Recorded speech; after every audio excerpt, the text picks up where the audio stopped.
我们在一起快1年了，我本以为他比我大，会更包容我一些，但在恋爱里边，他永远像个小男孩，一点都不懂我。从恋爱到现在，答应的事情永远做不到。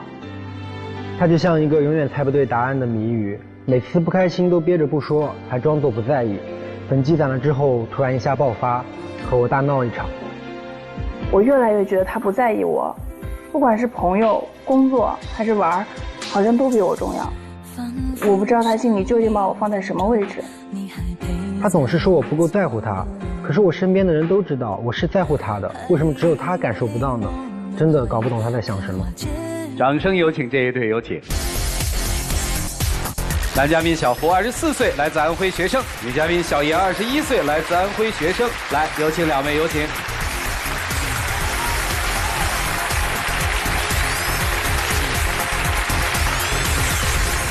欢迎两位哈，谈了多久啊？快1年了。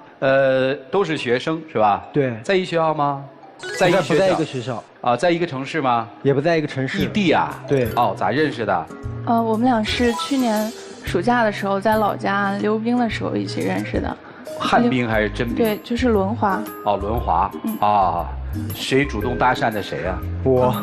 当时嘛，觉得这姑娘真好看，就让我一个朋友去问她，我自己胆子小嘛，不太敢问，然后他问她有没有男朋友啥的，然后确定了没有之后，然后我就自己去要她微信了。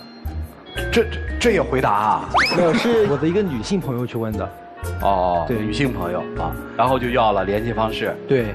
然后就开始聊天嘛，然后发现其实咱俩各方面都挺合适，聊什么都能聊到一块儿，然后喜欢做的事情啊又特别像，很志趣相投嘛，就觉得很难得，就跟他表白了，然后两个人也就在一起了。哦，然后就开学了，也过了一整个暑假吧，大概暑假的时候一直都待在一起的。其实那段时间真的是一点什么问题都没有，在一起都很开心啊。然后但是回学校之后，问题就来了。哪些问题呢？这个你得问他。就是我俩在一起的时候，他就特别细心，对我也特别的好。我俩异地之后，就各自去学校之后，我就觉得，越相处下来，我就发现，他对我的好，就不是只对我一个人，他对他身边所有的人、朋友、同学，都一样的好，甚至有时候比我对我还要好。这我还不太理解啊，就概念我懂了，你能举点例子让我理解一下吗？就像比如说，我说，我现在身体不太舒服，我想你陪我聊聊天儿，他就会说，我跟朋友约好了出去吃饭，他就走了。哦，那我跟别人约好了，我不能就是说因为这些事情就直接爽约就不去了呀？那你之前答应我的事情怎么都不做呢？你之前也答应好我的，你说你上半年把你的毕设弄好之后，你4月份就过来杭州陪我，一直陪我到5一，我们一起回老家。你后来呢？你把学校事情弄完之后，你过来陪我了吗？过来了呀，只是时间推迟了一些。他跟我说4月初，然后等到4月中旬，还是我一直问他，你啥时候过来陪我？你之前不答应好了陪我吗？他才过来的。在毕业嘛，那个毕业论文啊、毕业设计啥的都很麻烦的，不是我自己计划是那样，然后他实际的就一定是那样，延期了，然后他就很不高兴，觉得我答应他的事情做不到，他就不能理解我。你中间在学校你再弄答辩吗？你在学校不是和同学聚餐、出去唱歌，你就是和同学出去旅游，要不然就在宿舍打游戏。我们俩本来就异地恋，你在微信上多陪我说说话，我俩视视频，多感受感受我的情绪可以吗？你什么都不干，还跟我说在宿舍太无聊了。我说你太无聊了都不能陪我说说话吗？不是，大家也要毕业了，一些聚会啊什么的，那在毕业期都是常有的事情嘛。你刚才如果没记错的话，你是说他经常不兑现答应你的事儿，对吧？对。这样的事儿还有吗？有，他答应我之后，我跟他闹了情绪之后，他过来了。过来之后5天都没待到，我一个手都数得过来。他就又回去了，他回老家了。那次确实是有事儿，我奶奶住了一段时间的院，需要复查，我父母忙，然后说，那你回来就是带你奶奶去看看呗。然后我就跟他说了，他当时就是同意啊，就让你去来着，对吧？然后我就去了，结果他就很生气。他说他去陪奶奶，我不能不让他去陪吧。而且陪奶奶复查我肯定是同意的，毕竟是老年人，得照顾好自己家人啊。但你回去之后，你回去1周，你回去除了陪奶奶去了2次医院，你剩下的时间干嘛了？他剩下的时间不是跟发小出去喝酒，就是窝在家里打游戏。这次他回去之后，在我一次情绪很激动，我给他哭了1整天。他哭了1整天之后，他才过来陪我。你当时我看你哭了，我也难受呀，我是不是立马就过去找你了？你原本答应我的那个时间是答应陪我的，你为什么非要等到我哭，非要等到我情绪爆发到不可控制的时候，你才过来陪我？那不是有事儿吗？他那次回来之后没待2天又回去了。回去之后是为什么呢？是因为他接到朋友一个电话，他有个女生的发小要结婚了，打个电话过来说，我周末结婚了，这一周你说好了陪我喝酒啊，应付朋友的酒局，你怎么不过来？他就跟我说他朋友有点不高兴，说之前答应好了没回去。我说那你去吧。我当时心想，你要是再多问我一句你想不想我去啊之类的话，我就跟你说我不想去。但是再过5分钟问他，我说你车票订了吗？他说订了，明天中午12点的。你如果说我去了你不高兴，你跟我说好，我跟我朋友那边再一说一下，那也就不用去了。而且我当时问了你那么支持我的时候让我去，我就去了。而且还是个女生发小，人家结婚你去什么呀？那我跟他都20多年的关系了，就从小一起长大的。这都不是重点。这么听起来就是，你的眼里全是他，他的眼里还有朋友，啊。对，我觉得他对我不上心。不上心哦。我是一个很敏感、很缺安全感的人，我就会比较注重仪式感这个问题。仪式感。我俩在一起1年了，这么多节日一个都没过成。啊。就说我俩刚在一起3个月的时候吧，我就精心的给他准备了很多东西，我就想好好的给他过这个节日。他当天都忘了还有这一天，什么都没有弄。然后他说的倒好，他说前几天我们不出去玩了吗？出去玩不就是过今天这个节吗？唉，你女朋友是不是特黏你？是。你跟我说句实话，你是不是有点头疼或者有点烦她，这么黏糊你？烦她不至于，但是真的有点头疼，因为她说我不陪她过节日嘛，是有原因的。我创业是做鲜花行业的，我所有的节日都在忙，但是她就会因为这件事情还冲我生气，我又要弄生意上的事情，又要应付她，我就很吃力的。那你没工作的时候呢？没工作。跨年那次你工作了吗？跨年我身边朋友全部成双入对去跨年了。我们俩本来异地，我不想着他来陪我，我就想，哎，咱俩视频跨个年吧，12点0几咱们就去睡觉就行。你那天白天答应好我了，对不对？你晚上又跟室友出去喝酒了，我以为你会稍微留一点清醒的意识给我吧。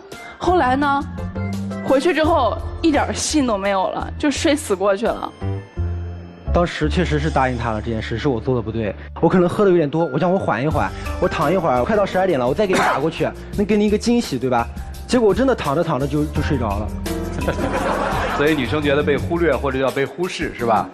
你们俩这相处好像就这么争吵着过来的，是吧？差不多吧。没有什么快乐吧？我只有在身边的时候吧，就是少了很多问题才会快乐。所以实际上面在你的字典里面，你们这场恋爱谈的物理距离是一个特别大的问题，对吧？啊，对。女生是想过分手吗？想过。我从一开始我不接受异地恋的。啊。我刚跟他在一起的时候，我就说了我不谈异地恋，但是他当时给我的承诺是，他说他马上毕业了，啊，他可以去杭州陪我，我才答应和他谈恋爱的。哦，答应过？答应过。去呗。这个后来又跟后来的创业的那个形式有关系。我如果去杭州的话，是我一个人，然后面临着很多风险，自己的不确定性。然后正好我一那个发小联系我，他就是做的挺好的了，然后我跟他一起干的话，就省很多风波。然后我就问他，我说我是去杭州还是就是和发小吗？如果他让我选择去杭州，那么我就不要那份安稳，我也会去陪他。但他就又说的很支持我呀。然后我当时又被迷惑了，然后我就说那行吧，我就去了。所以男生的纳闷是，你怎么每次说的都是反话，是吧？对。女生的纳闷是，你答应我的事儿怎么没一件能做成的，是吧？啊，那你们俩为什么不开诚布公的谈呢？谈过。现在就告诉他，我就是想要你能做到曾经答应过我的事情。哎呀，你别绕了，姑娘，答应你什么就直接说。就是来陪我。就是下了节目去杭州陪你，一直陪到你毕业，然后你们再规划未来，是不是这意思？对，行不行？现在行不行？刚才还说呢，他如果说行不行？不行，因为我之前问他，他说那个时候，后来我已经跟合伙人都全部都投资好了，钱已经进去了。哦。那现在我要再走的话，我这不是成骗子了吗？那怎么弄啊？哦。是这样的，我们老家离杭州很近的，也就3个小时的车程。啊。我可以周末去找他的，每个周末都行。但是他觉得我好像要天天陪着他，而且你自己事也多，对吧？上课上学，咱周末见面，我觉得也还是可以的。行。其实这段关系里面，我们可以看到很多的问题，你们听老师给你们分析，好不好？好。一起进入丘比特问卷。男生，我是觉得是一个人，如果承诺完了之后做不到，他内心至少要有愧疚，就不能肆无忌惮的说啊，我可以找出很多理由来。我觉得这个是不对的，直面自己。我毕业了，我要追求事业，我以前答应你的事儿没法兑现承诺了，你就直截了当说这个话就完了。这是第一个啊，我就跟你说的。第二个，姑娘，刚才那个严品豪老师说你情感的阈值太高，这话待会儿严品豪老师会再跟你说啊，让他解释。我呢看到你另外一个问题叫什么呢？叫痛苦的阈值太低。解释一下很简单，就是你太容易痛苦了。我相信你后来说我不谈异地恋这句话也是因为于此，因为你很了解自己，你很容易陷入某一种痛苦。你的恋爱是一种什么恋爱的方式呢？是一种我说叫筑巢式的恋爱方式。就你爱上一个人之后，你就开始筑巢了。你想把那个窝给搭好，这个窝我们2个人可以在一起，可以粘在一块儿。你搭了这个窝，对他来说像是个囚笼。其实很明显，就是他其实没有那么喜欢跟你待在一块儿，至少不像你那么喜欢跟你待在一块儿。其实对于像他这样刚刚毕业，他是有压力的。我还没创业呢，我还没准备踏入一个家庭呢，你突然之间把那个窝给搭那么好，什么一根一根的那个牢笼都已经竖起来了，好害怕呀。然后呢，他越害怕越远离，你就越着急，越想追上去。所以我是觉得是你现在啊，更应该关注到一些自己的专业上的事情，更多的关注到自我的事情上面。一个情感对你来说，如果一个爱让你鼠目寸光，如果一个爱让你情绪失控，如果一个爱让你不思进取，这不是这个爱不对，也不是这个爱不够好，而是你对待爱的这个方式错了。所以更多的关注自我，不要去你追我赶。谢谢。我从另外一个维度看到的你们可能不太合适的点是在于你们的性格以及你为人处事的那种方式截然不同。其实你是很适应变化，就是你可能会经常性的改变你的计划，因为你是要适时而动，就事而为。比如说这会儿我想我一定是会陪你的，好，你就陪了他一暑假，并且你说我觉得我未来我还会回来的，你当时做了那个决定，但是后面你会不断的去调整。同时呢，偏偏遇到这么一个跟你性格完全相反，他一旦认定你说1，你就不能做1.1，做了就是你的不对。他内心很笃定，同时呢，他又是一个希望能够成全别人的人，所以他就纠结。比如你说几次，我都听过你的意见，我都问了你同意的我才去做的，对不对？否则比如创业那事儿，如果你当时你都不同意，那我就没必要现在我这个箭我就不发了。但是我现在箭已经都出了，你让我再收回来就难了。所以说呢，你们俩是完全相反。你心里想你就不能这么做，这么做就不对。但是呢，好，我可以。同样呢，你也是，你嘴上很笃定，心里不笃定，所以你们在一起啊会有无数的矛盾。即使你们真是你到了他的身边，我相信也不能做到说像你想的那样。所以如果你们要决定在一起，就必须充分的了解对方。一个暑假的时间的确是太短，又是热恋的这种膨胀期，什么都可以。但是真真正正异地了，就对你们俩性格的这种特征就完全表露出来了。所以此时的你们呢，都应该冷静下来。我倒建议你先忙你的创业，你先忙你的学业，等大家都稳定下来，或者说是成熟起来，再看看能不能继续在一起。好，就这样。好，谢谢曲总。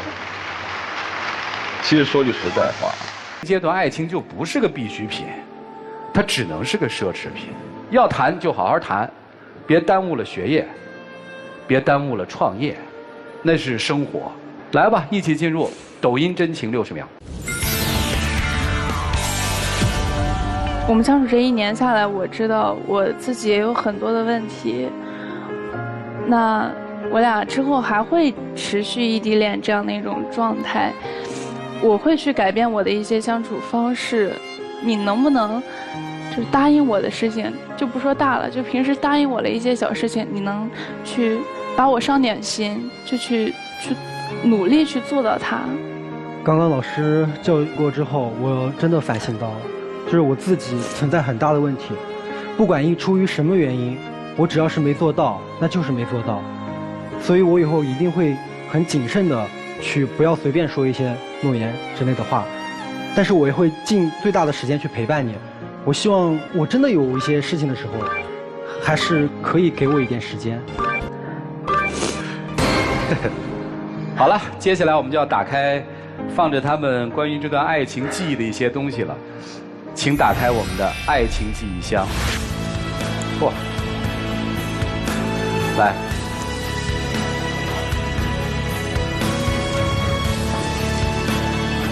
女生那个放的是什么呀？那是我做的一张好人卡。啊。我觉得他一直都对所有人都很好，就一直都是一个老好人的形象。那我就送你一张好人卡，让你接着做好人。啊，男生那个是？那是一直放在我身边的一个电子的相册，平时就里面放着我们俩的照片嘛。想他的时候我会经常看，我希望在以后我不在他身边的日子里面，他可以多看看我们的相册，多想想我们的回忆。谢谢两位，请回。来，请关门啊！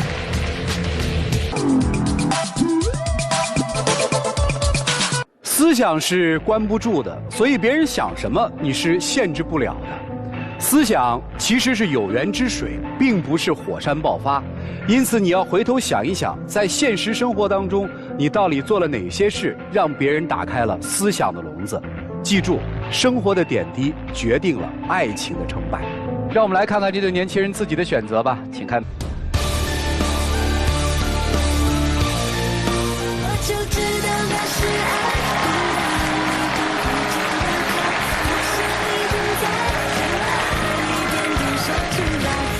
来，有请小话筒，有请。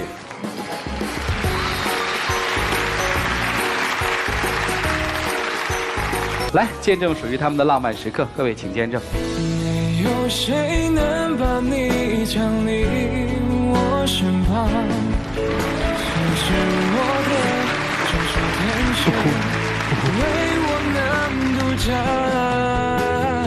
来，这个送给你们，要弹就开开心心的弹，好吗？好，快乐起来。啊，谢谢两位，请回吧。谢谢各位。